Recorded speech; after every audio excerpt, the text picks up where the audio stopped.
chocolate man walked quite a bit to find this spot where I can sit down and film. And you might think that coffee, well, chocolate, is unnecessary, but it's the only reason I'm going out of the house and filming this, just because I attached the habit of drinking this chocolate, this beautiful hot chocolate, and filming outside. It's quite amazing. It's quite a good feeling to just be outside first thing in the morning and filming outside. It's quite the anxiety, I would say, especially when you are in a bus stop. Sophie's happy. We will go home to get the backpack and get her some food. She just slept and now she's like super, super playful and she wants to be cuddled. I need to wash her probably in about a week. That's how long it takes for me to do anything. Well, after I say I'm gonna do it, it takes about a week until I end up doing that thing. I'm picking up the best spots. Behind me, there is like a construction site. They are tearing down the streets and putting new, not street, but they are putting new, what's it called? I forgot what it's called. New pipes for the heating in the winter, because we have like city-wide heating, not only like a apartment or house. Well, the houses have their own heating, but the apartments almost always have heating from the city, which is much more cheap, just because you can, it's subsidized, and also because it's, what's it called?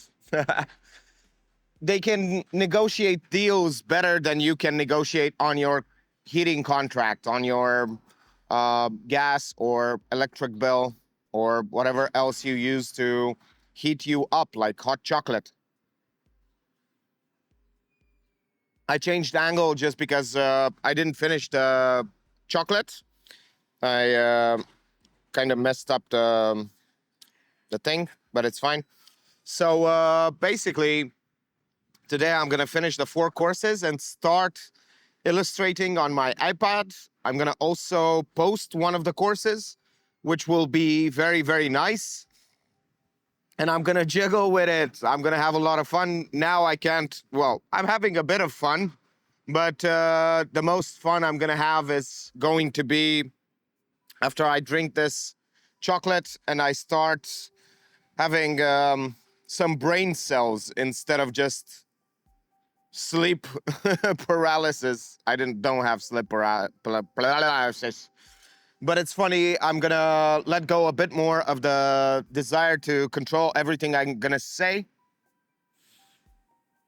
And I'm also gonna feel very, very happy after I finish posting the course.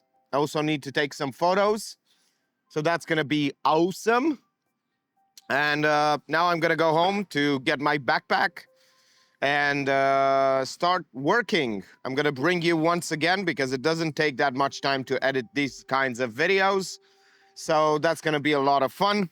And we are back here with another beautiful scenery. I'm shooting from another angle, and Sophie's gonna sit here. I'm gonna work there for a couple of hours probably, or 1 hour, 1 hour and a half. Who knows how much time I resist working. I have to publish a course that I was supposed to publish yesterday, but now I'm going to publish it today. I have to render some videos. I have to make a description. I have to make the intro and do all kinds of things, and also finish the renders for the other videos. Sophie's gonna be a nice girl and she's gonna wait for me right over here. It's a nice day, even though it's probably the hottest day of the year. It's gonna be very, very difficult to work and stay hydrated as much as I want to, but it doesn't really matter.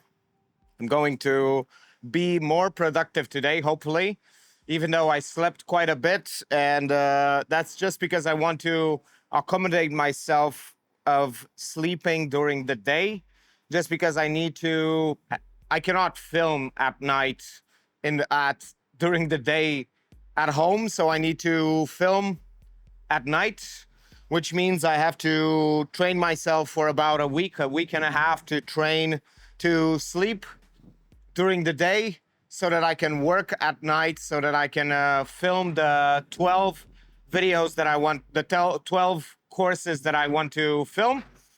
So that's going to be a fun one. Hopefully, I'm going to find a day where it's a bit less hot so that I can film the intros as well. Sophie's been a very, very, very nice girl, and I'm going to start working now. I just discovered something about multitasking and the fact that if you are doing something that requires your mind to switch from task to task, it's very taxing on your brain. And just like Sophie, that she has 3 modes and 3 tasks only, and she's focusing on one at a time. That's exactly what I did today. Instead of just checking if the videos had some gaps, and at the same time titling and listening to the videos to be able to title the videos properly, I separated the tasks and did them individually. And that helped me like really be more relaxed when it comes to my work. I didn't have to think too much. I didn't have to use too much of my brain, just like Sophie. Sophie only has 2 brain cells. Well, 3 of them. Food, pleasure, sleep, and that's 4. And play. I just got some very bad news from a friend of mine who said that next week it's going to be so much more hot than now. It's like going to be like 3 degrees, but not Fahrenheit, but Celsius. It's going to be awful to just spend time in the house while it's 41 or 42 degrees outside. It's going to be awful. So I'm going to prepare for that. I don't know how I'm going to manage to film the videos that I need to film, the courses, the 12 courses. I'm going to try to find some solutions to that problem shortly. I was thinking and brainstorming just a few moments ago. And yeah, I might be needing to rent some place, or I don't know, maybe I'll use my mom's place. Who knows what I can do? I'll need to find a solution in order to be able to film those videos. It's quite a late day, a late night, and it's the end of the day. I did sports. I ate a pizza with a friend. That's why I didn't really meditate outside or film some more outside, just because I had some pizza. I still have like 3 or 4 slices. We didn't end up eating it all. So I went out and then I decided to sit out in the park a bit more just because it's Friday and there are a lot of people outside. And I'm actually thinking of going outside again just to put my blood into circulation. It's so funny how I started to do this experiment where I put a lot more energy into my videos, into my speech, and I speak so much faster. And ever since then, I've become such a more, whoa, that's a great sentence, boy.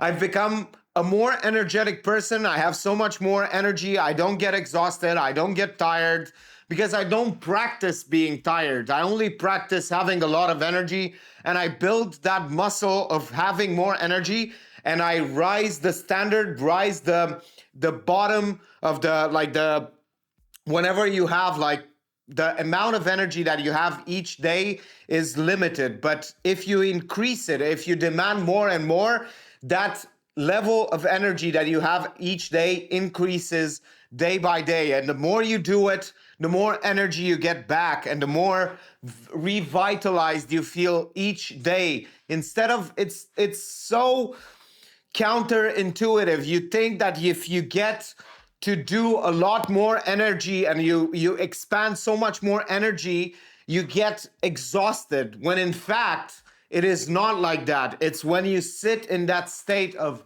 and you wallow and you get into these emotional states that are super draining, like sadness, like feeling sorry for yourself, like all those things, instead of laughing about all the problems that you have, or getting over them, or putting yourself into this runny and energetic state. Instead of doing that, you put yourself into a state that is so bad and you accept it, even though you might not have any reasons to do that. If you have no reasons to be sad and you are sad, why not have no reasons to be happy or be energetic? And I started this as an experiment. I didn't know that. I was having a little bit of a hunch. I had this idea where the things that you practice, that's what you become. What you are, what you practice. And I started practicing this, started practicing having a lot more energy, a lot more conviction and confidence in the things that I say. And ever since then, it has truly changed my life, in my personal, let's say, life, where I feel so, even when I'm calm, I feel this buzz, this like energy, this like vitality. And it's so like undescribably amazing.